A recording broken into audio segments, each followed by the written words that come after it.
It was nice while it lasted, right? Sure. It was nice while it lasted. BoJack Horseman's final episode ends by spending a few moments with BoJack Horseman and his close friend Diane Nguyen, sitting on a roof, looking at the stars. And notably, for a show about hyperverbal characters, not saying anything at all. I told you that I love you, please believe me. The scene recalls a similar one near the end of the season 1 finale, when Diane and BoJack also had a deep conversation on a roof. I really wanted you to like me, Diane. I know. And then fell into silence. That time it was the brief, comfortable silence of a significant new friendship forming. This time it's a long, loaded silence, just over a minute and 15 seconds, during which two old friends subtly communicate that they've meant a lot to each other, and now this is goodbye. Wouldn't it be funny if this night was the last time we ever talked to each other? As the title of the finale points out, it was nice while it lasted.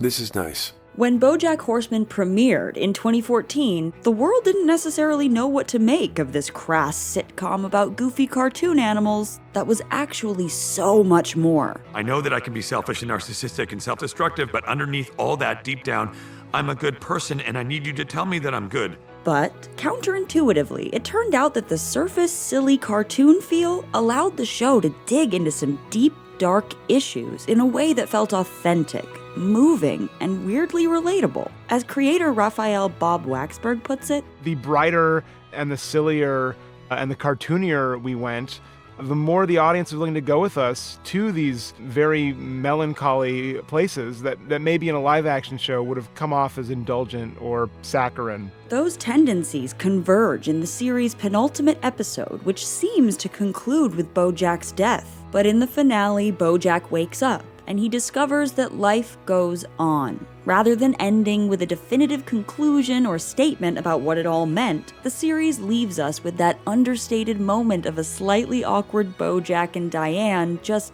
being together, an image that poignantly reminds us of how transient everything in our lives is. Here's our take on why BoJack Horseman's ending pulls BoJack back from death and instead leans into the discomfort at the heart of the show, having to just keep going. We just need a way to end this thing. What should the ending be?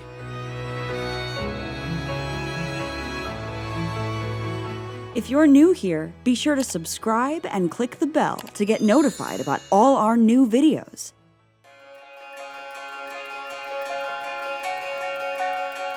Chapter 1. When the show BoJack Horseman begins, BoJack's best days seem to be behind him. His supposed glory years were back in the 1990s heyday of horsing around, and he's been coasting for decades, living in a hazy, formless present full of drugs, alcohol, and transactional sex. Well, that was another in a long series of regrettable life choices. What'd you say?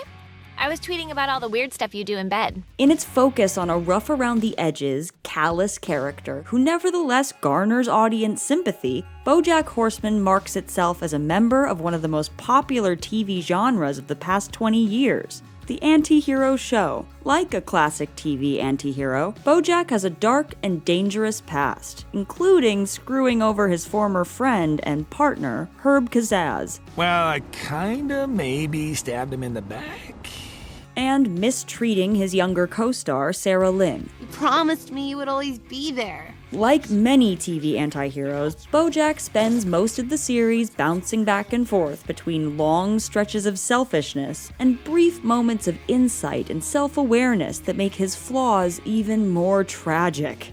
With the exception of these moments, these very rare brief instances in which you suddenly remember you can swim. Also, like fraudulent Mad Men lead Don Draper, BoJack is afraid of being known, of being seen for who he really is. Same thing that always happens. You didn't know me, then you fell in love with me. and now you know me. This is the fundamental Season 1 conflict between him and his eventual friend Diane, who's been hired to ghostwrite his memoir. Well, I realized that the best way to fully capture you, warts and all... This isn't warts and all. It's just warts. She wants to let people see the true him, while he wants the book to be just a way of presenting another mask to the public. This is my last chance to make people love me again. If this goes out, everybody's gonna see the real me. Now, I spend a lot of time with the real me, and believe me, nobody's gonna love that guy. It fits, then, that the end of the series focuses on what happens when BoJack's full truth is finally exposed to the world. At the beginning of Season 6, BoJack seems to have finally made progress. He goes to rehab, confronts his history, tries to take care of other patients, and makes amends with some of the people in his past. This is incredibly significant because for most of the show, BoJack appeared incapable of lasting change. I'm not gonna change. I don't need your help for changing. And now he's slowly but authentically finding a path toward becoming better. Still in rehab, BoJack is separated from the people he's hurt in a stasis that can't last forever. I keep thinking about how this isn't real life. It's summer camp. Temporary. Easy. As nice as this is, I know that someday I'll have to go back to the real world. And in the second half of the final season, he's confronted with the painful fact that the real world isn't just his life outside of rehab, it's also his past, and the way that the consequences of his actions linger for the people he's hurt. People like Penny, the daughter of an old girlfriend he almost took advantage of, who's still shaken by the incident. It's all really confusing. And Gina, the ex-girlfriend and former co-star he strangled on set in an opioid-induced rage. Gina's lasting psychological damage makes her sensitive to shock on set. Not tell me to cool down like I'm the crazy person here. I'm just trying to have a safe workplace environment. Gaining her a reputation for being difficult that ultimately hurts her career. If I'm being honest, I can't recommend her. She can be a little difficult. So while it strikes BoJack as unfair that after he's turned his life around, he can be held accountable for the actions of a horse he no longer identifies with, They can't get me on old shit. I'm a different person now. all these consequences of his past are still out there in the world, and they catch up to him in the form of two reporters who puzzle out his role in Sarah Lynn's death. We're running a story Thursday next about your relationship with Sarah Lynn in the weeks leading up to her death. After he gives a disastrous second interview trying to justify his choices, everybody meets the real BoJack. You've drawn us an outline of a person who doesn't think about others, a person who puts his own needs first. And over, other people get hurt. BoJack gets what he both wants and fears, being seen and known for himself, and it brings life as he knows it crashing down around him. I think you have 3 hours before this interview airs and your world changes completely. He gets fired from his teaching job, loses most of his money in a series of lawsuits, and is an object of public loathing. Even the people closest to him pull away. Is BoJack super sketchy? Yes, he is. Worst of all, we assume BoJack's half-sister Hollyhock cuts him out of her life in a letter that BoJack receives but the audience doesn't get to read. Does BoJack deserve all this harsh treatment even after he's left that old BoJack behind him? You know what your problem is? You want to think of yourself as the good guy. Well, I know you better than anyone, and I can tell you that you're not. When anti-hero shows like BoJack end, they often raise questions about whether the protagonist gets what they deserve. These lines of conversation are popular because we like our stories to feel complete, to have a sense of moral clarity. But, as BoJack Horseman is fond of reminding us, real life doesn't have that level of clarity, and often people don't get what's coming to them, for better or for worse.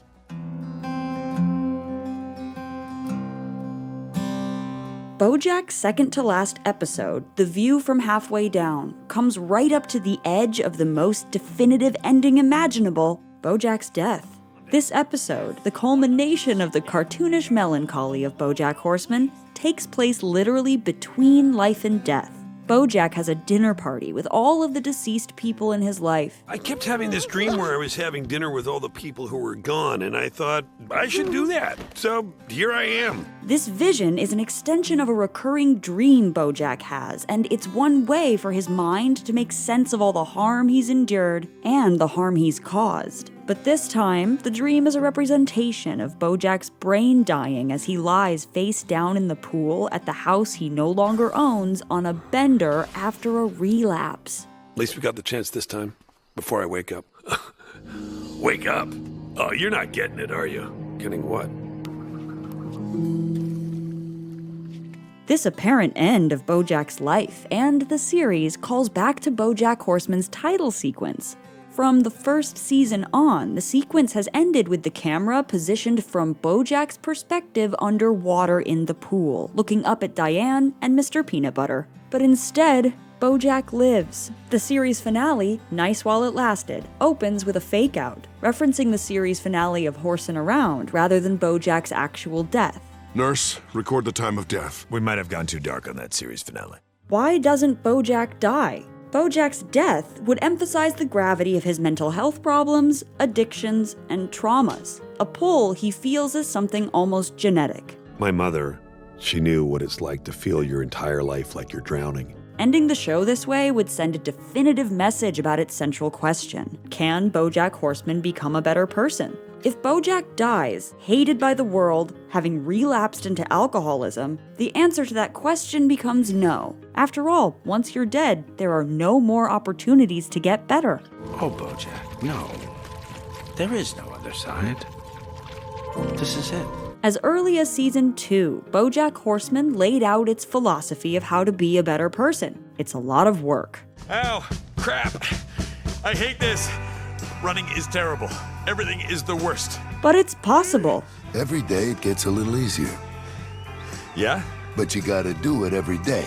That's the hard part. BoJack Horseman vehemently doesn't believe in personal progress that travels in a straight line. The characters of BoJack don't go from thing A to thing B. They go from A to B to C, back to A, and then land somewhere in the middle. The point is in the effort. You turn yourself around. That's what it's all about. And in the possibility to have another chance. Things can get bad again, but as long as BoJack is still alive, he has the opportunity to pick himself up and try anew. What if I relapse again? Then you'll get sober again. Bob Waxberg didn't intend any ambiguity in the question of whether BoJack lives or dies. He told Variety, "As a storyteller, I felt like ending the show there was never something that was interesting to me. Still, you can make a case that BoJack did die, and that Nice While It Lasted is another near-death hallucination. After all, Nice While It Lasted opens with BoJack and Diane sitting on the roof, the image that closes out the episode, and the series as BoJack flatlines. If viewers want to read the ending as BoJack's death, that isn't a problem for Bob Waxberg, who said, if that's what your takeaway is, well, alright, what does that mean for you? BoJack Horseman sees art like death as something unknowable, up for interpretation by people who are still alive. During BoJack's attempt at eulogizing his mother back in the show's 5th season, he tells a story about meeting a fan with a strange interpretation of Horsin' Around. Was that because the show was making a statement about the fluctuant subjectivity of memory and how even two people can experience the same moment in entirely different ways? And I didn't have the heart to be like, no, man, some crew guy just left their coffee cup in the shot. As Todd explicitly puts it in the finale. But isn't the point of art less what people put into it and more what people get out of it? Keeping BoJack dead might feel narratively fulfilling and conclusive, but it wouldn't line up with BoJack Horseman's focus on the everyday difficulties of being a person. Yeah, well, what are you gonna do? Life's a bitch and then you die, right? Sometimes. Sometimes life's a bitch and then you keep living. From the very beginning, the show has been interested in what happens after the exciting, dramatic parts of your life. I mean, I guess I got a happy ending, but every happy ending has the day after the happy ending, right? And the day after that.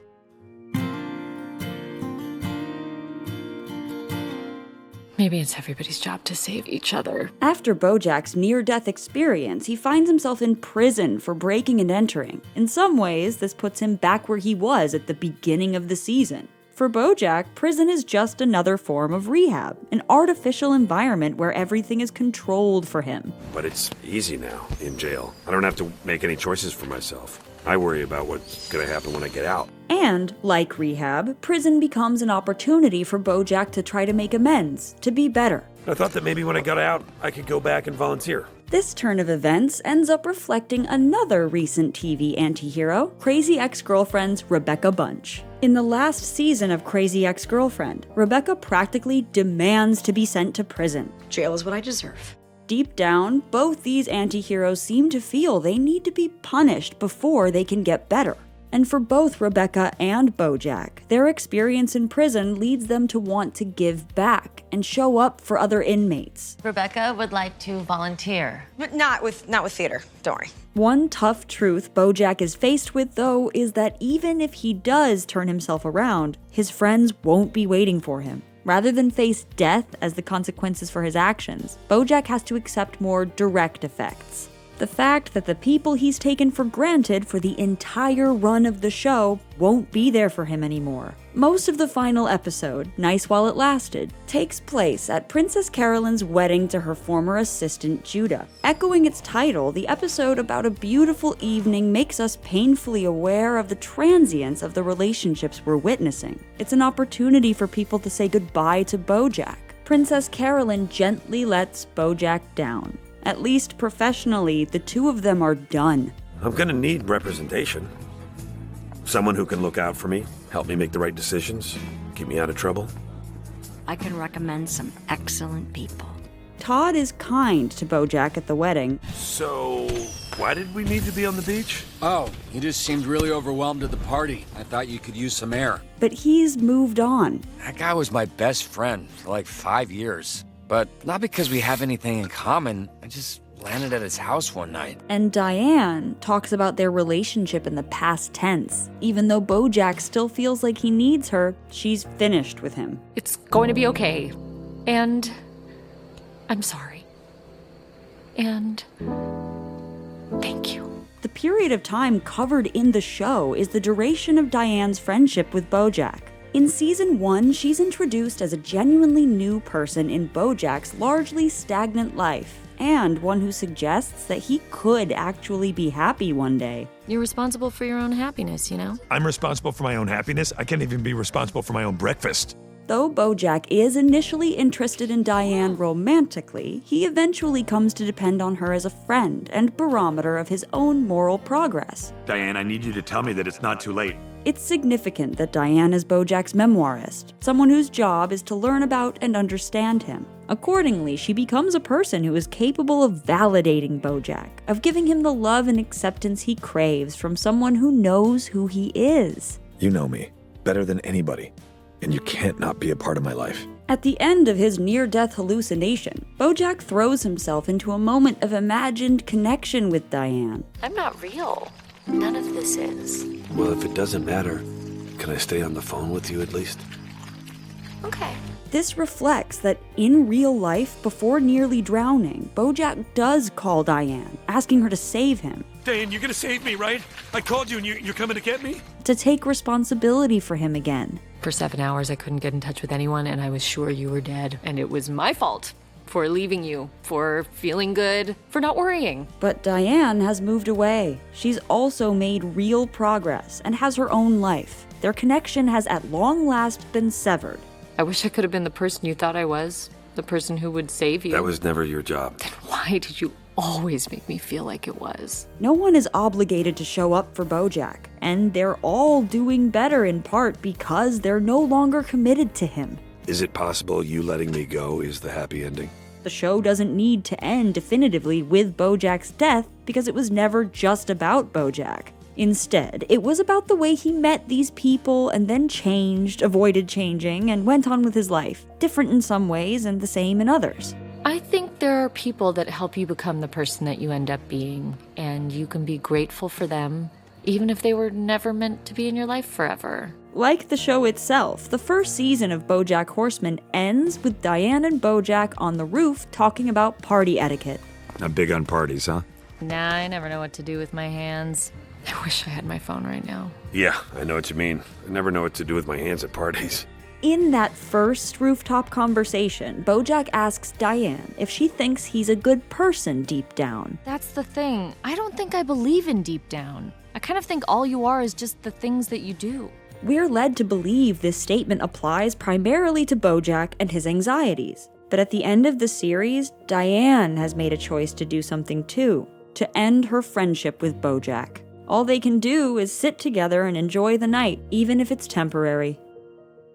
Let's go back to the title sequence. It doesn't end with the memorable image of BoJack at the bottom of the pool. It goes on to conclude with BoJack floating above water, alone. The people closest to him have made permanent change. Diane and Mr. Peanut Butter aren't getting back together. Todd has a job he loves and his own apartment with a mature partner. Princess Carolyn is married with a child and following her professional dreams. But BoJack is seemingly back to where he was at the beginning of the show, up to and including the fact that Mr. Peanut Butter is the only person he can't seem to get rid of. I sentence you to life, filled with my friendship. Still, some things will inevitably change, even if those changes aren't all what he wants, and some steps forward are small, like trying your least favorite fruit, a running gag about BoJack hating honeydew. Nobody ever wants honeydew, but it's always there. Eventually becomes a way to demonstrate what can happen if you give something new a chance. Huh, not bad. So, rather than definitively concluding BoJack's attempt to be a better person, Bob Waxberg suggests that he, like most of us, will just continue to be a person, with the potential to be better or worse. There isn't any other answer besides just going on and living to see another day. No point beating a dead horse, right? So, now what? You're watching The Take. Thanks for watching, and be sure to share and subscribe.